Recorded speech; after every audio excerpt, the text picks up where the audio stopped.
गलियां दे जन हारण सुनदे रो पौंदे कहीं कोच दे अगले शीशे ते जन बखर पड़दे रो पौंदे जेड़ा खिल खिल ढांदे यारां विच जेड़ा गांव विच अध रात को मां दे बक्से चू कोई फोटो चेंदे रो पौंदे अध रात को मां दे बक्से चू कोई फोटो चेंदे रो पौंदे मिल दे मालिक क्या जाने नो लुग च मंजा क्यों पैंदे जरा निकड़ी भैन दी याद आवे सो आप को दे दे शीशे विच कदी सिगरेट ला के कोने ते बाय कंधा नाल अलैंदा है कदी वाह नाल झेड़े लैंदा है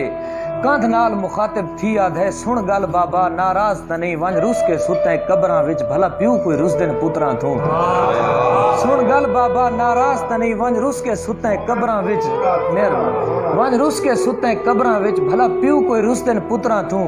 अच्छा सुन बाबा एक गाल दसाई जद वसदे मींह च एक वारी मैं मस्जिद छोड़न गया वे तेरी जेब विच ऐनक त्रुट गई आई मैं त्रोड़ी है जेड़ी गां दी गानी गल गई आई ओ मैं चाहिए आई वंज घुंघरू लाए हम साइकिल को नहीं बोलदा बाबा देख अम्मा तू गाल दसा जड़े घर दे लम्मे नलके ते मैं बूटे लाए हन ठीक खड़े जड़ा आया हम मेरे चार कबूतर होंदे हन हुण ढेर होसन हुण कितले हन बिया रौनक ठीक है वस्ती दी नेट हुण भी लगदे मलकां दा सच शादी थई है लैला दी हाँ नाल सिराना ला के नितिये वैण करेंदा सम वेंदे मेरे मालिक तेरे हाथ कंबदे मेरे मालिक तेरा हाँ लांदा तू कोनल वेंदो देधा मैं कदी छे भेणी दा वीर होंदो तरी बुढ़ड़ी जई एक मां आंदी परदेस बणेंदो पुछदा मैं मजदूर रोवेंदो देधा मैं।